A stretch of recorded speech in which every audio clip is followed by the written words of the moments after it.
What is going on, ladies and gentlemen? Thanks again for checking out Hunt, Shoot, Live. On today's episode, I am doing something a little bit different. I'm not doing a gun review today. I'm going to be reviewing the Pulsar Axion XM 30, my brand new thermal monocular.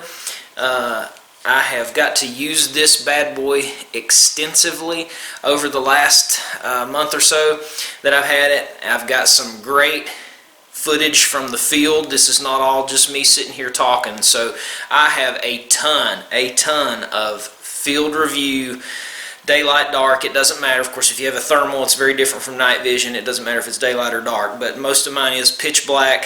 Got all kinds of different animals that I'm looking at night, people, all kinds of different distances. This should be an excellent field review of the Pulsar Axion XM 30. So if you are in the market for one of these, particular this one, or if you're just in the market for a thermal in general, I'm going to do a great review. You're going to get to really see what the thermal looks like, how well the image quality is, and should let you know by the end of it, hey, is that something quality-wise that I want to spend my money on? Because price point is up there a little bit. The Pulsar Axion XM 30, now they have the Key edition. The main difference between the Key and the regular Accion XM 30 is that the Key does not have video capability. This one, the Pulsar Axion XM 30, does have video and photo capabilities. The video and photo are 1024 by 768 quality. Now, I'll just admit, that means nothing to me, really, but some of you guys that are really into this stuff, that might mean something. When I was buying, I was just kind of comparing numbers. I knew that the lower of those numbers was not as good as the higher, so this is at the higher end. This particular model also has 8 different thermal color palettes, which is very cool. There were some other brands that I researched that did not have many color palettes, or maybe only offered 1 or 2 color palettes. This bad boy also, and you can see it's about the size of a rangefinder. It fits really nicely in your hand, and it's got this little thing there that you can loop around your hand to help you hold it, and got the lens cover in the front. But it's actually waterproof up to 3 feet for 30 minutes. That is super cool. You pay what you end up paying for this. This is around the $2,300 range for this bad boy, so you're paying quite a bit. It's built extremely well. Look at that case. It is not cheap. It is not flimsy looking, not flimsy feeling. It's very sturdy, kind of heavy. It is definitely heavier than a traditional rangefinder, even though it's about the same size. But that's good. To me, that speaks quality. The sensor in it is 320 by 240, and it has a zoom of 4.5. It starts at 4.5, and it goes up to a digital zoom of 18. So again, that's a digital zoom. So you can zoom in on stuff, and I'll do some of that in my videos, but it starts at 4.5. So that's a pretty good zoom already, but I probably, and you'll maybe hear me comment on this in my video later, I kind of wish that it started at 1 power instead of 4.5, but that's just my opinion. The refresh rate is 50 hertz. So that is among the top. A lot of them going for $3,000, $4,000, $5,000. Of course, they're going to have a 60 hertz refresh rate, or 60 hertz frame rate. This one has a 50 hertz, and that's pretty good. And the display resolution on the inside, the digital display resolution, is 1024 by 768, and this does have Wi-Fi. I have used it, connected it to my iPhone. You download the app. App's free. Download the app. You connect it to, and you don't have to, we use it away on the club where there's like no signal at all, so you don't have to have an internet connection. It connects itself to the phone, and you can use the phone to watch. Personally, I like to just hold it to my eye and look better than I did looking at the phone. But it still works. You do lose a little bit of resolution from using this by putting this on the app and looking at it as opposed to what you're seeing in the eye. But it's cool. Several times I've had people that I've been showing it to how it works, and I show them on my phone. stuff that I'm looking at, and you know, I don't know, it's just cool to show it off that way. And that would be cool maybe if you're taking a kid hunting with you or something, that they'll be able to look at the thermal and watch what you're watching, and you can still be hunting maybe at the same time. So cool feature. When you order it, it comes in this really nice box, very nice Pulsar box, flips open, and you know, super good product, super good box, I guess, but you know, got all your instructions and things in there. And I gotta say, you know, honestly, it is very, very user friendly once you figure out what you're doing. You have 4 buttons on the front. This one turns it on. And these 3 are how you operate all your functions. Once you get in there, you hold the middle button to turn on your main menu, which is where you go through your resolutions and your color palettes and your picture-in-picture, or brightness, or excuse me, contrast. You can hit menu quick, just do a quick thing, and it gives you a little quick menu that it has your, you can use the ranging capabilities that this has. It uses a, I believe it's called a stadiometric ranging, where it goes by distance and comparative size. Honestly, I tried it and it didn't do that great in my opinion, but I didn't buy this for ranging stuff. It's not a digital rangefinder, so I'm not worried about that feature. Maybe if you are, just be cautious that that's probably not going to be as accurate, obviously, as a digital rangefinder is. And this does not have a digital rangefinder like push a button, get a range. It doesn't have that. But you can, anyway, back to the quick menu. You hit the menu button quickly, and instead of holding it down and getting the big menu with all the options, you get a little menu that pops up in the right hand side, and you can quick change stuff. That's where you can change your zoom, you can change your color, your brightness, and a couple other things. And you just operate up and down, you know, find what you want, hit the menu button again, and it selects it. Hold the menu button down, takes you back out to the main screen. Really, really user friendly. I have used this, like I said, I mean, I've probably got 20 hours worth of use out of this thing already, using it in the pitch black, and it's very easy. You got 1, 2, 3, 4, and you know where your fingers are at. It's super easy to navigate in the dark, and you can feel it. It's got big buttons with the big kind of raised, knurled surface on your menu button in the middle, so you can easily find stuff. And another cool feature that I use a lot, instead of just turning on and off, and it is super quick. Turning it on, it comes on just within 3 or 5 seconds. It's on very fast, and it cuts off by holding the power button down for 3 seconds. You can look through it, and it gives you the little countdown, and the screen goes black. Or you can do like a quick press and release, and it like does a sleep screen. So that way you just hit it, and it just flashes right back on, but it's not burning as much battery. One thing that I will say, the battery release is right here. Push it on the front, pops the battery up, and this is the battery that you're going to be using. This is the APS-3 battery. These bad boys are about $100, $120 to get an extra. As far as the life of it, I've actually decided, for now anyway, I think I'm not going to buy an extra battery. They advertise 4 hours of battery life for this. We have definitely been out hunting, and I've used it for absolutely 2 hours of non-stop use, and it gets down to, it looks like it's halfway on the battery indicator when you're looking through it, and then you bring it in to charge it, and the charger that comes with it is just, the battery just sticks right down in the charger. It shows you how many lights it lights up, and it even though this, when you look through, it shows half, it's only showed that it's a quarter of the way down on my charger, even with 2 hours of continuous use. So even though I've not used it for the full advertised 4 hours, I'm quite confident that you could use this at least 4 continuous hours, just based on my use of it and what battery was left. I don't think the battery is an issue. I've heard other people complain about their batteries with thermal devices. With the Pulsar Axion XM30, I don't think that was a problem at all. So anyway, I'm done talking. That's what it looks like. Let's see what it looks like in the field. So right here, I give a little bit of a idea of daylight versus thermal, you know, what it looks like in the actual daylight at this place, and then what it's looking like when I'm scanning the thermal on it. And you can see I've got some great yardage, some great distance there. That particular spot that I'm scanning is 500 plus yards away up on top. Now some of that's glowing is rocks. I have noticed that this works better the colder that it is.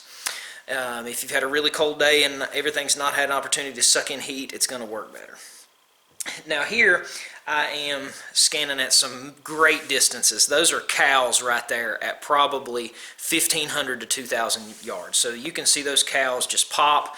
And what I'm doing there, I'm getting to pull up a picture-in-picture. I've got some deer that I've spotted. You can see there's two little dots way over there, and then I put them in the picture-in-picture. So those are deer. Those are deer at about 1,200 yards with this thing. So you can see them, you can spot them, but you know, and I only know those are deer just because of how frequently I hunt this place, and those were either deer or they were dogs hanging out in the same spot, but I've never seen dogs there. So, you know, anyway, I'm 99% sure those were deer. I know those are cows, and again, those are cows at about 1,000, 1,500 yards, 2,000 yards, maybe at the very, very back, because that's a big field that they're in, and you can see that just really pops. Going through some of the different color palettes right there. I'll just let you be the judge of what you think about them. You do have 8 different color palettes to choose from.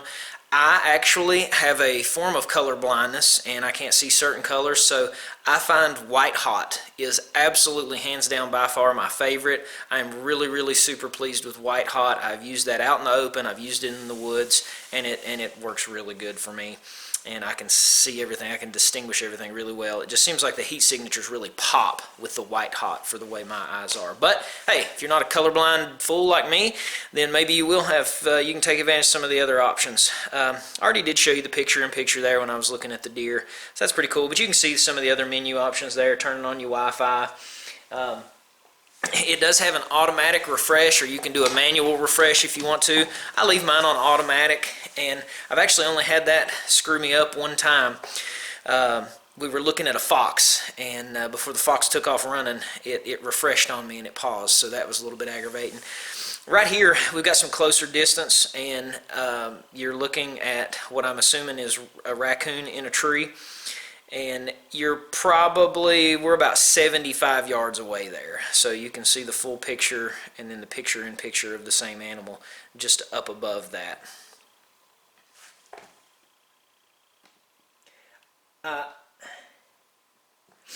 want to take a minute to say right there that as you're watching this footage, and this would be my one point, I don't want to give away my whole impressions of the thermal just yet, but my one big caution with this thermal is that, you know, even at 75 yards like that animal was, okay, I knew that it was either a raccoon or a possum, and it was up in a tree, so it was probably a raccoon, but hey, technically, maybe it could have been somebody's house cat. I really don't think so. It really looks a lot like a coon, but you know, you just got that, there's just that little bit in quality where I'm gonna, you know, like stuff is sometimes, depending on the way it's facing, like in this situation, it was always angled away from me. And I guess that's the biggest thing. When things are angled away or angled at you, it was harder to tell what stuff was. When it turns completely broadside to you, even if it's a deer 300 yards away and is standing broadside, it's pretty obvious. So that's a big thing with this one that maybe, and I'm just assuming off of some video that I've, you know, based on videos that I've watched on YouTube of super expensive ones, your $5,000-$6,000 units, you know, maybe where ID is much more positive with those, you've probably got that instances with some of these that you're going to have a little bit of error. Not always, but sometimes. So just worth noting. Seems like things when they're completely broadside, they show up a lot better in this, even at distance. These are 2 friends that I'm hunting with. It's pitch black, and they're a minimal of 75 yards away, maybe 100 yards away.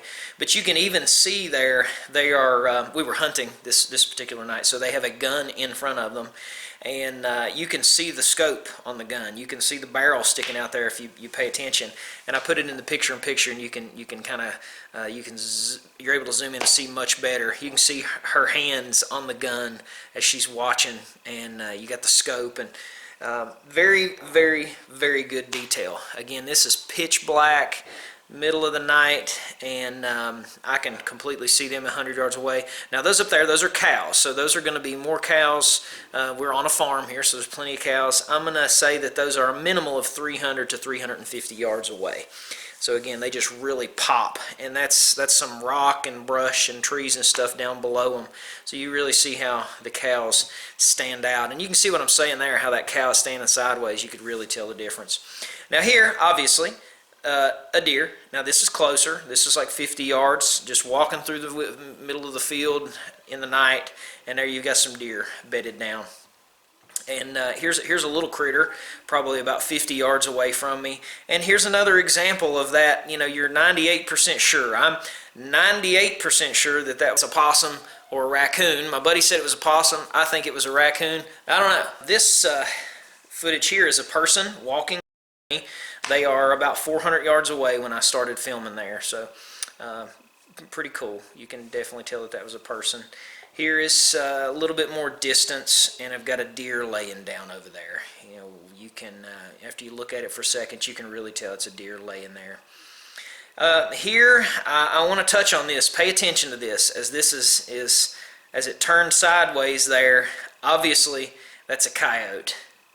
This is one of those instances, though, that when it came in head on, it really messed us up because we thought it was a deer. We had been watching some deer up there, and it just so happened this yote popped out just after they did and screwed up. We screwed that opportunity up, but you could tell once it turned and once it started running that that was a dog. Here's a fox. This is the footage of the fox, and you'll see that the I think I leave it long enough maybe for it to refresh, and it kind of freezes on me. Maybe not. No, I'll change it. But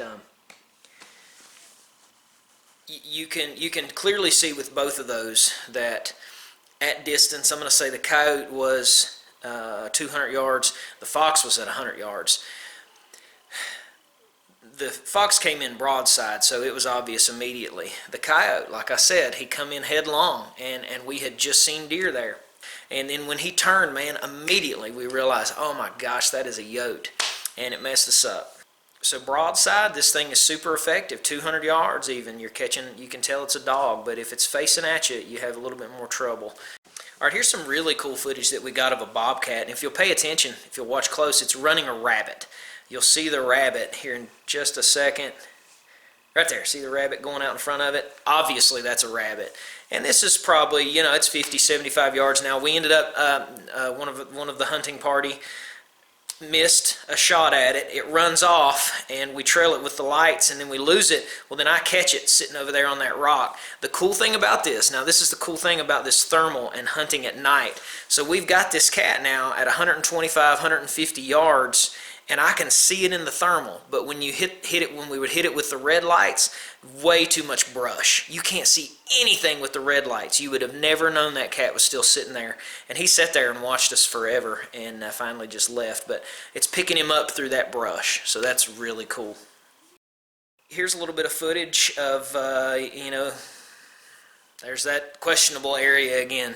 Do we have a skunk? Do we have a possum? Do we have a raccoon?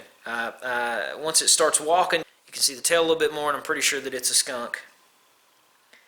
But I don't know. Maybe it is, maybe it isn't. So maybe that's the difference between a $2,500 unit and a $4,000 unit. I'm not sure. But you know, I don't think it's enough to bother me.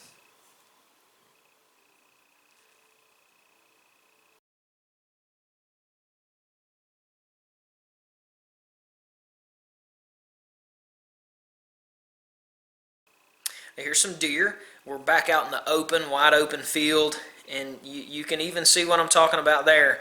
As the deer begin to turn, you can tell. It's just like, boom, oh yeah, heck yeah, that's a deer. But when they were facing you, it was just kind of a white blob. So, frustrating, but that's maybe a common thing for most of these thermals. This is a deer that is probably, I'm assuming it's a deer, you know, again, an area where there are deer lots of the time, and it's probably 400 yards away. So just a little bit of white, and then you do the picture-in-picture, and you can really see it.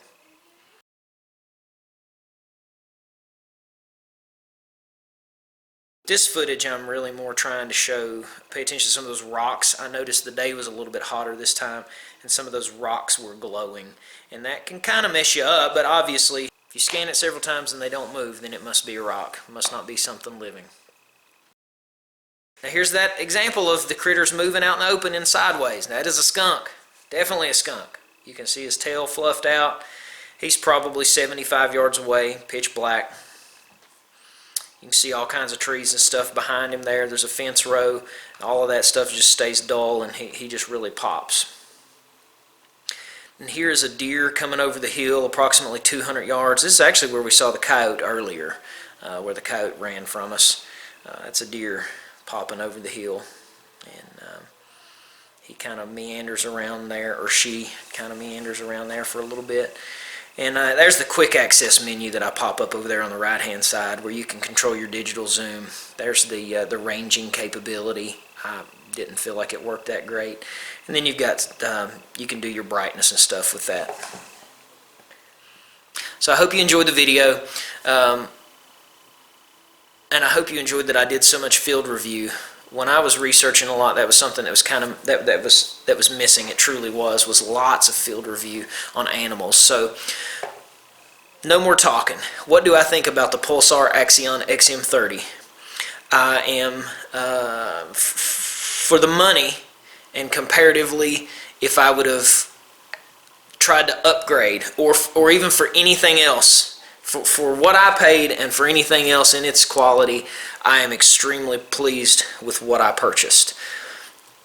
Having watched YouTube videos of $5,000 and $6,000 thermals, do I wish I had a $5,000 or $6,000 thermal? Well, sure I do. But I don't know, it would probably really hurt me a lot more to have a $6,000 thermal than having this one at $2,500 and knowing how well this one performs. For my purposes, it performs very well. My complaint, like I said, I've already voiced it. If it's facing you, it's harder to see until it turns sideways. That's really a minimal complaint, man. You're standing in pitch black and you can ID a deer 300 and 400 yards away. That's impressive. I would wager to say, if it was standing broadside, you could tell that it was a deer pushing 400 yards. You can be pretty certain that it's a deer, especially if you watch it for a little while. I use it for hunting, and what I've been doing, I use it with a red light. So I don't think it's been, because I had the whole conundrum: do I buy a scope, or is that going to get? Am I going to get tired of scanning with the scope, or is it going to be better to do the monocular? So I went with the monocular, and I can honestly say I'm pretty glad that I did that. I've got a really, really, really good red light on my gun, and I've got a tripod that I set it up on. And what I do is, I'm right-handed, so I scan with the thermal with my left eye, and I just leave my right eye open. And at night it's pitch black, so you're leaving your eye open. You can't even tell that it's open. But I'm scanning with my left eye. No problems, everything's good. If I see something that I need to get the scope on, just drop this down, stick it in the pocket, flip the light on, and my right eye has not been affected by the light looking at this lens, or looking at this image. You need to consider that if you're going to use it, because I tried that at first. If you're looking at it through your right eye and then you try to go back to your scope, it's messed with your night vision. It is going to do that. But like I said, I scan with my left eye. If I need to go to my scope, my right eye is good to go. So honestly, I have no problems with that. It's been really cool.